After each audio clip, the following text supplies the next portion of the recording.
Reconstructive Facial Plastic Surgery, a problem-solving manual. Chapter 1. The skin is composed of epithelial layers also known as the epidermis, and the dermis. Below the skin are the subcutaneous tissue, fascia, and muscle. Types of skin flaps. Random pattern flaps. Random pattern flaps derive their blood supply from the dermal and subdermal plexus. The ratio of flap length to flap width in the face is approximately 2:1. Axial pattern flaps. An axial pattern flap is designed to be supplied by a specific arterial vessel. For example, a forehead flap can be mobilized on the frontal branch of the superficial temporal artery, and the median forehead flap can be based on the supratrochlear artery. A 3:1 or 4:1 length to width ratio can be achieved with these flaps. Island flaps. In an island flap, the skin is transposed into the defect on a pedicle composed of only the nutrient vessels. Myocutaneous island flaps. The myocutaneous island flap is an axial pattern flap that generally includes skin, subcutaneous fat, muscle fascia, and muscle tissue. Familiar examples are the myocutaneous pectoralis major island flap and the myocutaneous latissimus dorsi island flap. Neurovascular island flaps. With some flaps, sensory or motor nerves can be mobilized in addition to nutrient vessels. For example, transferred neurovascular island flaps from around the mouth for use in lip reconstruction. Chapter 2. Basic Principles of Facial Surgery. Suture materials and techniques. We use atraumatic cutting needles for the skin, and we generally use round needles for the mucosa. Our suture material of choice for the face is 6 or 7O monofilament on a very fine needle. Occasionally we use 5O monofilament for areas that are not visible. Examples are praline and PDS suture with P1 and P6 needle or 5O needle with P3 or PS3 needle. Our subcutaneous sutures are composed of absorbable or fast-dissolving braided or monofilament material such as Vicryl or PDS, with P1 or P3 needle.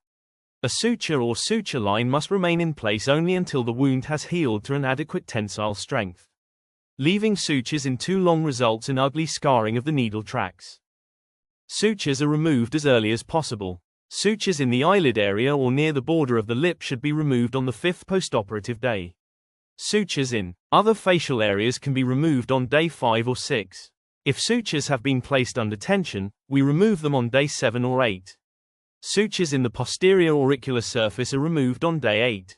The simple interrupted suture is most commonly used. Each surgical knot should be tied with at least 2 or preferably 3 throws tied in opposite directions. We generally use continuous sutures for the lid area, for long traumatic wounds, and behind the ear in auricular reconstructions. After every 3 or 4 stitches we usually tie an intermediate knot to obtain a secure coaptation. The tightened suture should raise the wound edges slightly so that the scar will be at skin level following scar contraction. With deep wounds, a subcutaneous approximating suture is placed initially with a buried knot. In areas where 2 skin incisions meet at an angle, we generally use a Donati or Allgauer type of vertical mattress suture to coat the wound edges. Wounds under tension are additionally reinforced with mattress sutures tied over ointment-impregnated gauze or silicone button. These sutures are removed in 7 to 10 days. The continuous intracutaneous suture can yield a more favorable cosmetic result in many surgical procedures. We use 4 or 5O monofilament material for this type of suture. Adhesive strips can be added to the sutures to further relieve tension on the wound edges and ensure a cosmetically acceptable scar. The Gillies corner suture is used in angled suture lines and for the dispersion of scars. The needle is passed subcutaneously through the wound angle and brought out on the opposite side. Instruments and accessories. We generally use a 2 to 2.5 magnification binocular loupe when operating and suturing. A high-quality instrument set is needed that includes number 11, 15, and 19 knife blades with 1 small and 1 slightly larger needle holder for atraumatic needle. The set should include fine surgical forceps, Adson forceps, dissecting forceps, fine angled bipolar forceps for vascular electrocautery, 2 or 3 fine hemostatic clamps, mucosal clamps, and assorted sharp-pointed scissors and dissecting scissors. Fine single-prong and double-prong hooks are useful for holding and manipulating flaps. The Weerda hook forceps is a good alternative, but care must be taken not to crush the flap margins with the forceps. Important accessories are a millimeter ruler, a caliper, and sterile color markers or methylene blue marking pencils. Suture materials consists of 5, 6, and 7O monofilament along with 4 and 5O absorbable braided and monofilament sutures. For cutting the auricular cartilage and other cartilaginous structures we use assorted carving tools. We also use various lengths of adhesive tape for dressings and emollient ointments that often contain petroleum jelly. We routinely use suction drains and mini suction drains to aspirate wound secretions and help contour the skin to the wound bed. Wound management, repair of small defects, and scar revision. Surgical procedures of up to 2.5 hours can be conducted under local anesthesia. More extensive operations and scar revisions call for general anesthesia. Care should be taken that the tape-secured endotracheal tube does not distort the face. The face should not be taped over during operations in the facial nerve area. We use a transparent film drape for this purpose, to allow facial nerve monitoring. Relaxed skin tension lines, vascular supply, and aesthetic units. The facial surgeon must be familiar with the location and distribution of the relaxed skin tension lines in the face, the facial, aesthetic units, and the vascular supply of the face. Attention should also be given to wrinkle lines in the aging face. Incisions or small excisions and sutures placed in the resting skin tension lines will heal with fine, unobtrusive scars. Incisions and excisions made at right angles to these lines will often lead to broad, unsightly scars. Thus, the plastic surgeon should always try to place the cuts used for incisions, excisions, and scar revisions in these lines to achieve good cosmetic results. The term, aesthetic units, refers to circumscribed facial regions that should each be reconstructed as a separate unit whenever possible. The radical excision of tumors takes precedence over aesthetic units. Wound management and scar revision. It is a general rule in facial plastic surgery to sacrifice as little skin as possible. Small wounds that extend obliquely into the tissue should be straightened whenever the surrounding tissue can be mobilized and the wound edges coated without tension. A subcutaneous suture with a buried knot should always be placed to allow tension-free approximation of the wound margins. Because the subcutaneous tissue, epidermis, and dermis take different lengths of time to achieve adequate wound strength. Early removal of the skin sutures from a wound without subcutaneous sutures would result in a broad, unsightly scar. Management of wounds with traumatic tattooing. If a wound contains embedded grit and dirt, it should first be scrubbed with a sterile toothbrush or hand brush and antiseptic soap until all dirt residues have been removed. It can be extremely tedious to remove these particles after the wound has healed. Scar revision by W-plasty and the broken line technique. If time permits in trauma cases, the wound should be dispersed with a W-plasty, broken line excision, or Z-plasty that conforms to the resting skin tension lines. If this is not possible, scar revision should be postponed for at least 6 months to 1 year. Long scars are very conspicuous, especially when they cross the resting skin tension line at right angles. Scar revision therefore has 2 goals: dispersing a long scar into smaller individual scars and positioning the smaller scars in the resting skin tension line. Revision techniques involve excising the scar and dispersing the wound line into multiple segments. The W-plasty consists of segments 4 to 5 mm long arranged in a zigzag pattern. The new scars run in alternating directions and are barely perceptible after the wound has healed. In the broken line technique, the segments are placed in an irregular pattern. In both the W-plasty and broken line techniques, the margins of the excision are fashioned so that they will fit together precisely like a lock and key. Generally, this is done with a 11 blade that is held perpendicular to the skin surface when the cuts are made. The wound edges are then undermined with a 15 blade or pointed scissors. Fine scars can also be managed by dermabrasion. The suture material of choice is 6 or 7O monofilament, and subcutaneous sutures should be placed whenever possible. Corners and triangles are secured with Gillies corner sutures. Small excisions. When an elliptical excision is made in the resting skin tension line, the wound angle should not exceed 30 degrees. Various excision techniques can be used, such as the crescent-shaped excision, double M-plasty, rhomboid excision and triangular excision. Z-plasty. The Z-plasty is used to relieve tension on tissues that have been distorted by a contracted scar. This technique can also disperse and redirect wounds that cross resting skin tension lines at right angles, in which case a multiple Z-plasty can also be used. Postoperative treatment of scars. We use a microscissors for cutting and removing the sutures on postoperative day 5, 6, or 7. A cortisone ointment is massaged into the scar for 15 minutes in the morning and evening for 2 weeks. If the patient is prone to hypertrophic scarring, we inject a 1:2 dilution of 40 mg triamcinolone. Aesthetic units. If portions of the face need to be reconstructed, better cosmetic results are achieved by reconstructing areas as complete units. This is not always possible, especially in tumor resections. Tumor resection with histologic control.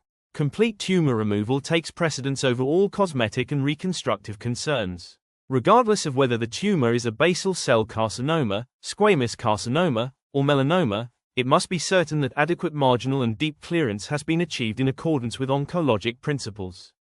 Wherever possible, we practice a modified form of histologically controlled tumor resection. This means that the tumor is first excised with a margin of healthy tissue, marked with threads to indicate its position in the face or neck, and outlined on paper. The specimen is sent to pathology, and additional samples are taken from the margins and base of the tumor bed, marked on a sheet of paper, and sent to pathology for separate evaluation. The defect is not reconstructed until the histologic results are known. This can minimize the recurrent rate, and the cosmetic results are as good as with a primary reconstruction. This procedure is followed even if re-excision is necessary due to positive margins. Small tumors are elliptically excised in the resting skin tension lines, and the wound margins are sparingly undermined and closed in 2 layers. Various skin flaps can be used to cover larger defects. Free skin grafts. Although our tendency is to cover facial defects with local skin flaps, sometimes it is better to use a full-thickness or split-thickness skin graft to repair a tumor resection site, especially in older patients. This is especially true if the tumor cannot be excised with the requisite safety margin, or if it is uncertain that the tumor has been fully encompassed.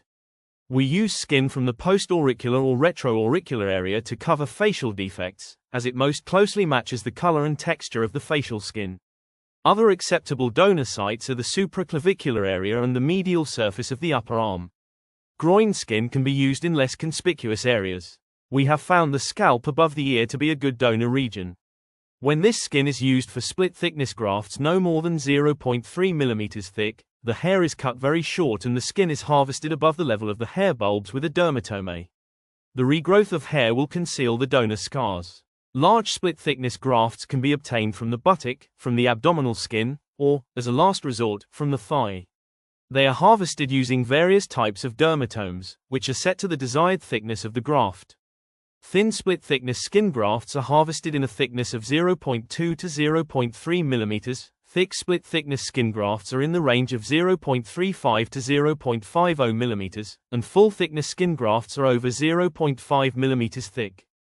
The wound bed to be grafted must be free of bleeding and clotted blood, otherwise the graft will not adhere to the wound bed and will be lost to necrosis. Harvesting the graft from the groin area leaves an unobtrusive, streak-like scar. The free graft should be slightly larger than the primary defect.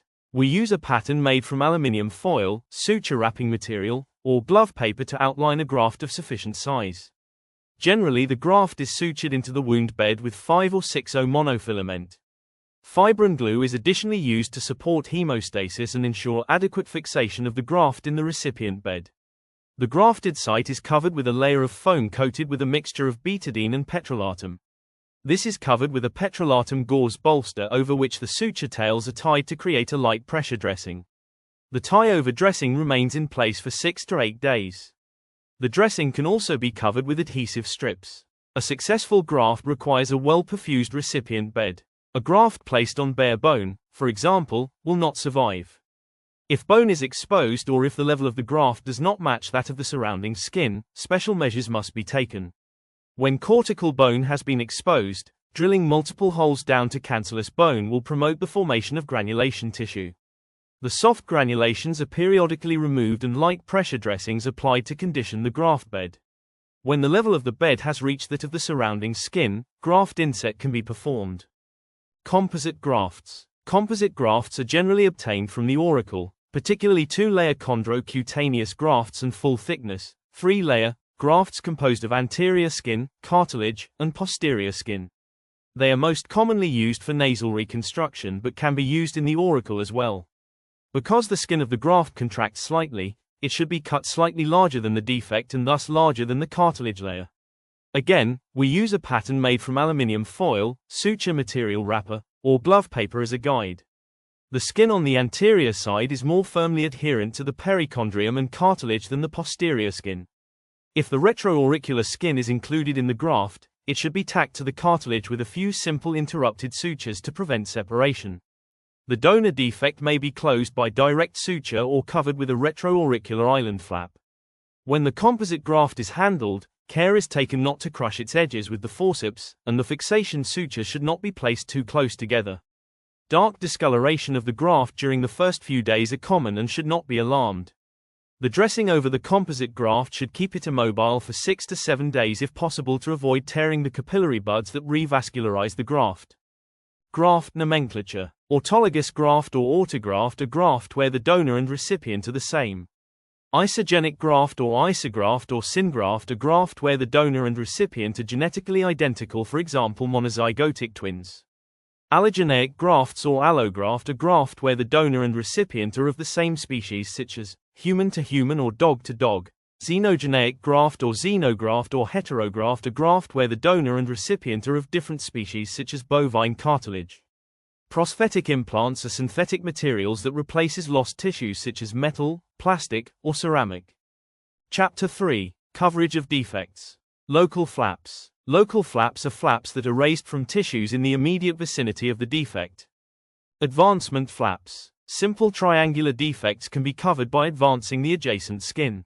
A small Burroughs triangle is excised at the opposite end of the flap to prevent formation of a dog ear.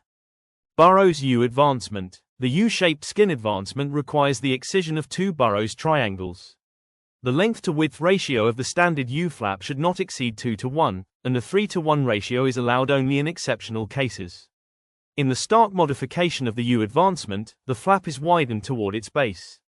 Cutbacks can be added to increase the flap length. The extra small defects created by the flap are closed by mobilizing the surrounding skin. The VY advancement and double VYS advancement are special designs used for releasing contracted scars, for columellar reconstruction from the upper lip, and for lengthening the frenulum. Another interesting type of advancement flap is the sliding flap, which is based entirely on subcutaneous tissue. The skin flap is outlined, and the pedicle is mobilized on one side.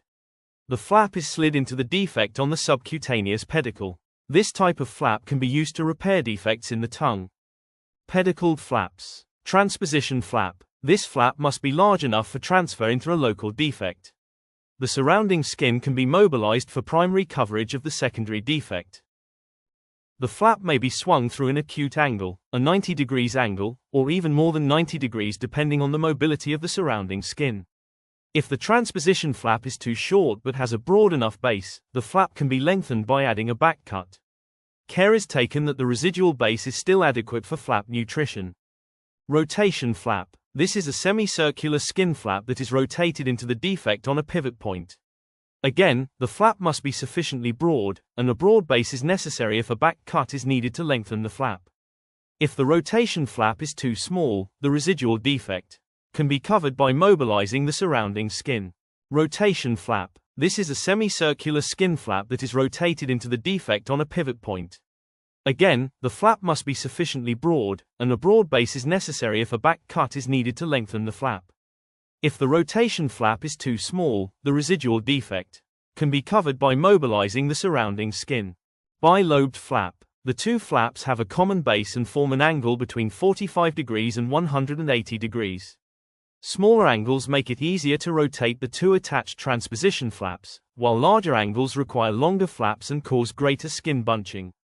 These flaps are used in areas where the surrounding skin is not mobile enough to close the secondary defect, such as the nasal flank, the junction of the scalp and neck, the cheek, and the nasal tip area. Rhomboid flap. The rhomboid flap is a useful flap for reconstructing temporal or cheek defects. Turnover flap. The turnover flaps can be used for nasal reconstruction, especially in the alar area. They can also be designed as island flaps and are useful for closing a tracheostom.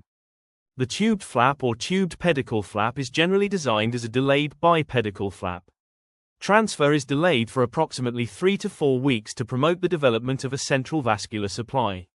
First, the flap is cut with a 5:1 or 6:1 length-to-width ratio and tubed, preferably by sewing epithelium to epithelium.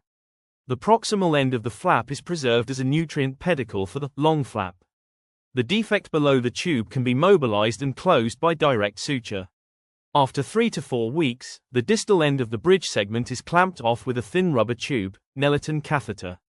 If livid discoloration occurs, the catheter is applied only briefly as a tourniquet.